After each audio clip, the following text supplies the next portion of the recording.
Hello and welcome to another week of Building Morak in Lego. Last week we got this thing constructed, this giant technical colossus. This week is basically going to be trying to finish it, so I can then base the rest of the mock around it pretty much. And maybe at the end actually try and see the function in motion and see if it does actually look as good as I'm hoping it to.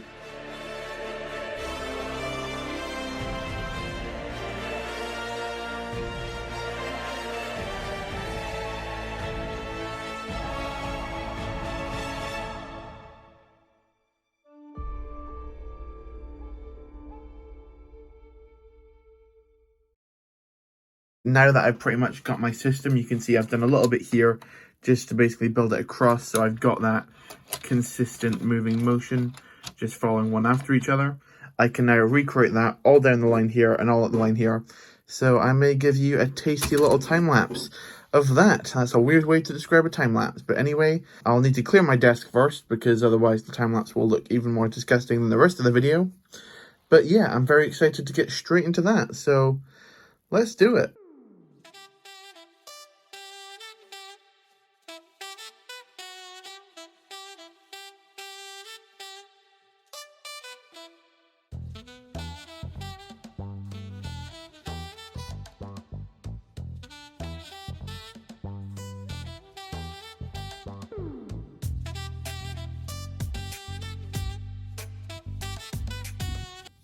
Okay, so I've just paused the time-lapse temporarily just to show you basically what I've got so far.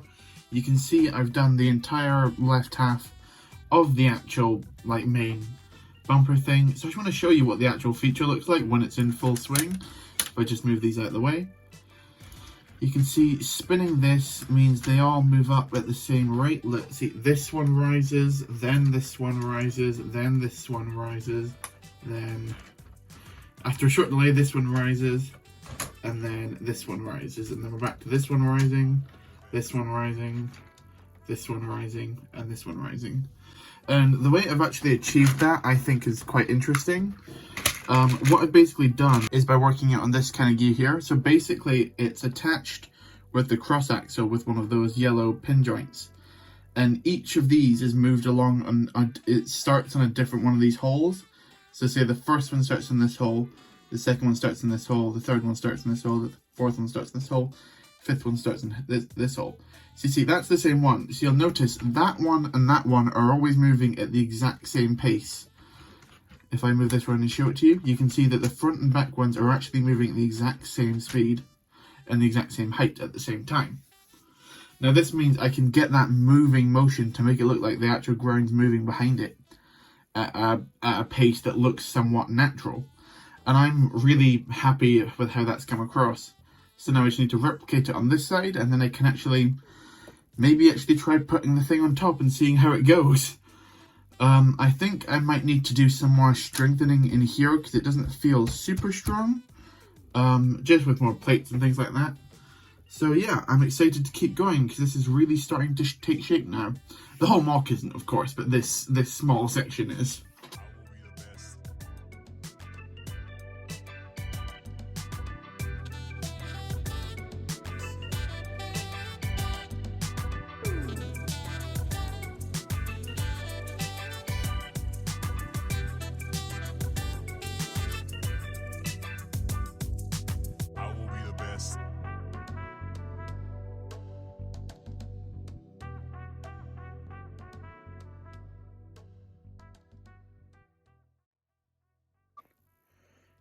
And there you go. I've now completed the other side of my Technic masterpiece. It's not really a masterpiece. People build much more impressive stuff with Technic. On my scale, this is my masterpiece. You can see, what you might notice, I've moved from 4x6 reddish brown plates to 6x6. That's purely just to give the wheel a little bit more stability to sit on, and just the same amount of room on either side for this to basically connect to, so that it won't start rolling off. Now what I need to do is I need to basically fill in the center section, because there's not actually going to be anything on the weight here, and I don't want to put a ton into the details here either, because basically no one's going to see it. This section here is what's going to be underneath the actual Juggernaut itself. So I will definitely make sure there's brown plate there, because just in case you see under it. But I'm not going to do a ton of detailing on top of it, because it will be covered like 95% of the time. Right, okay, so here we go. I've built up both sides, connected it around, and I think I've linked it so that they do move in the same direction at the same time. So let's spin the wheel and see what we get. You see that? That moves, goes down, that goes down, that goes down, that, then it starts to come up again. See, like flat, starting to rise, starting to fall, starting to rise again. Starting to fall, starting to fall, starting to rise, and then fall again. You see, it's got that bumpy moving motion, like almost wave-like. I should have done this on the waves in Camino, but imagine this on the scale that Camino was. There's no way in hell that was going to work, so I'm happy with this.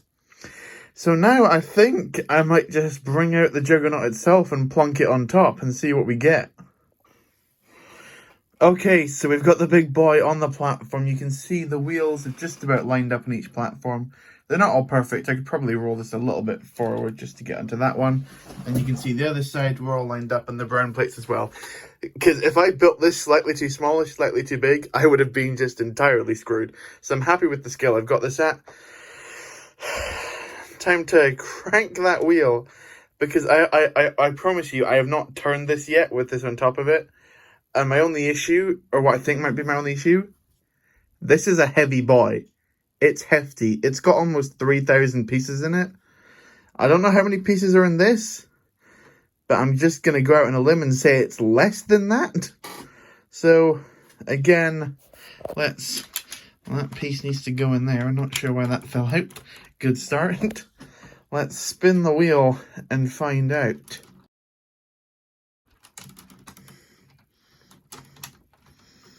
Okay.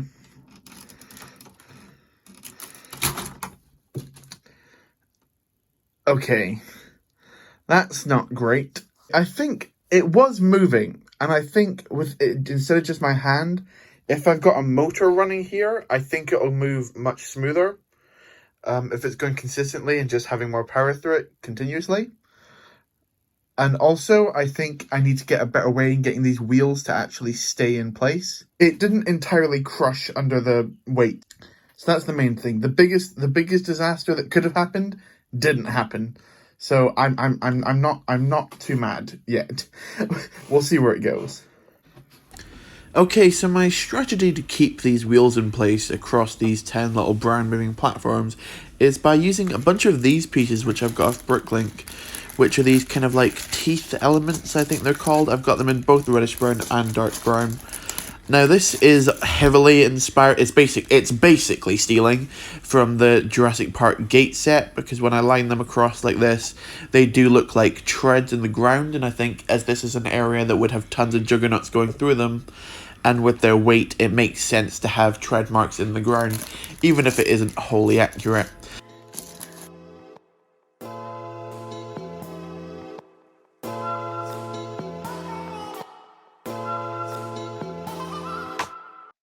Oh, you can see now that I have finished all of those teeth work, and I've got my juggernaut on, so when I spin this, we can actually start to see the movement that I'm wanting here.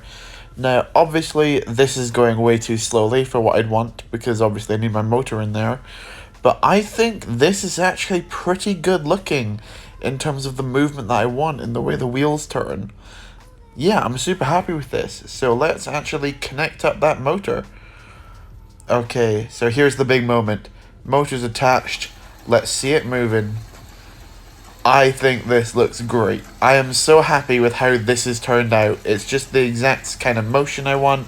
It's the movement, it's the speed, it's everything. So cool looking. Oh, it was all going so well, but inevitably the Technic came to bite me. Yeah. As you can see, I've disassembled some parts of what you last saw and have assembled some other parts. You can see I've basically filled this interior bit up, so now it'll be level when I get all of these little platforms on, which just stick here. Now basically my issue is when everything else is on, and the issue still happens when everything's off, But I finally decided to connect up my motor and my battery box here. But when I flip this on, this happens. Now you might be thinking, hang on, that's going quite well. Because everything's moving in the motion, that one, that one, that one, that one, that one, on and on. But you may notice over time, they start to get slower. And you can hear it slowing down, the motor struggling. And there will eventually become a point where I'm just going to keep rolling until it happens, because it will happen until it just stops. And I don't know why. Pull out the motor, that's also stopped. This green light's still on. Don't know what's going on. Turn it off, give it 2 or 3 seconds, turn it back on again. That's now going like a crazy thing. So I don't think the issue is with the motor itself, because even if I leave this on for a couple of minutes, that doesn't switch off. But when I connect it to this, it does switch off. So therefore you may be thinking, okay, then the issue is with the model. Well, when I take this off and insert this back to it and crank it manually, there's no issue. So now the question arises, what's going on? I don't know what's wrong and what's causing the issue, and I don't know how to fix it. As I said many a time, I'm not a technic mastermind. I'm not entirely confident with how it all works. So now I have a feeling I'm going to have to disassemble it. So I don't know what's happened between then and now, other than me inserting this middle section. And I think it might particularly be the bits connected to the bits that are supposed to move, meaning these dark blue pieces along here. So I'm now going to undo my last 2 hours of work to gut this entire thing's interior once again to try and find my issue. Joy, oh joy. So I'll see you on the other side once that's out, and please pray for me that this is still working, or at least goes back to its original condition. But at least therefore, if I do take it all out and this is still broken, I know that something's wrong with here rather than with here. So I'll see you in a bit. I said it was about 2 hours that it took me to build that. Well, it was all of 20 or 30 seconds to get rid of it.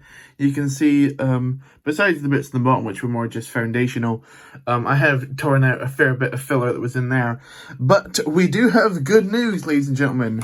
Let's flick that switch. We have movement once again. And better still, so far through testing, nothing's gotten stuck yet. So it may have been those dark blue pieces which were jammed too close to the sides. Maybe I wasn't giving these enough breathing room. But now I'm confident going forward. If I just keep my filler to the center and don't block too much of this off, I should be fine. So time to get all my brown back on and get back to work. Thank God.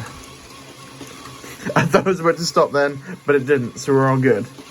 Okay, it's a new day and the same build. You can see here I've reattached all my brown sections with including these kind of interim sections here.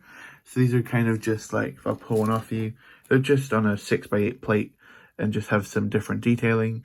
You can see these ones have tiles in between, whereas the ones that actually move have the actual studs. Therefore, I'll just know which ones to place the wheels on. And it's just much easier that way for me to judge where everything is. So put that down. You can see here that when I take my battery box and flip it on, this is the actual motion that you're supposed to see. I'm not sure where the one that's meant to go here is. It might just be behind here and I'm missing it. But for some reason, I seem to have lost it when I was ripping all this off yesterday. So I might have to rebuild one of those, or I might just have lost it somewhere, but I'll find it. But this is basically what you want to see. Now there's the movement I was talking about. In between there, I think that's a really smooth and neat motion. Basically, with these ones staying the same, it makes it look like the ground's moving. So I think when it has a vehicle on top of it, it will make it give the impression that that vehicle is moving.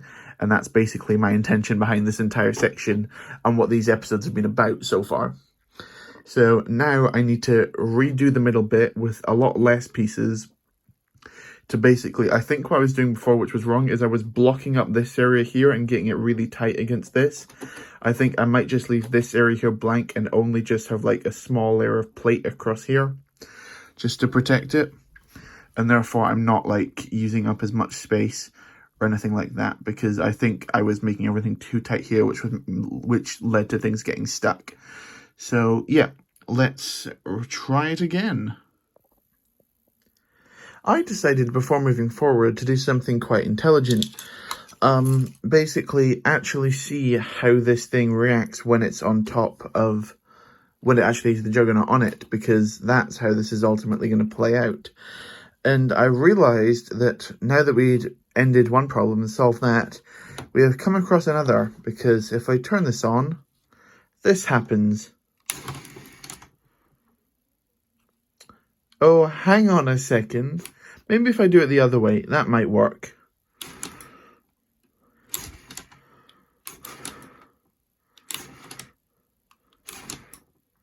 Yeah, that's not gonna do, is it now? My fear that I had for quite a while has indeed come true, that this thing is just way too heavy to support these things. And now, if I try it again with the hand crank, like, let me attach this, you can see that it does work just about, although very slowly, because when it's just with the hand. But you can hear that clicking and snapping. That's not really the sound I want from this vehicle. Oh, why is it stuck? There we go. See, that's not just rolling off of its place, but yeah, it's too heavy. So I've now got I've come up with two somewhat solutions in my head, and I'd like to know from you which one is better to move forward with for the next episode, because I don't want to spend every single week on this small section, but that's currently how it's turning out. So you can see here, what I've got in here just now is, I think it's a medium motor that's from official Technic power functions. I do know that they do large motors, so I'm thinking maybe if I try a larger motor, there might be more power, therefore these will be able to move up stronger, therefore meaning it might be able to sort the weight. But I don't know if a larger motor means that it goes faster or if it's more strong. I'm not exactly sure what that actually means. My other option, which I think currently is the one I'm leaning towards, but again, let me know in the comments, is having this supported from underneath, like having some like sticks go up there which connect to the bottom of this vehicle, maybe some clear stands, and just have this like one or two plates above the ground. So therefore, like as I move, so when this is actually running, the ground will still be going, but the vehicle itself actually stays stationary. Now, on the one hand, this works because this will be able to will be able to flow much better. My only issue is that means that this is going to basically be stuck still the entire time, which is not awful because that's how most vehicles are in Mock. They don't move, they just stay stationary. But you know, if my skiffs are moving, because I think those should be able to move because those will be substantially smaller, I'd like this to move as well. That's just the issue that I'm now coming across, is that the weight of this is just so massive. I could try and make it lighter, but that would just lead to more issues. So I don't really want to do that. So let me know in the comments which you want me to do. If you'd prefer me to... If you know anything about Technic motors, let me know. And let me know if that would solve it, or if there's something I need to do in the interior of this that would sort it. Just anything, basically. I know this video has gone on for a long time, and I've basically just been explaining problems for most of that time, but that's the situation I'm in now, pretty much.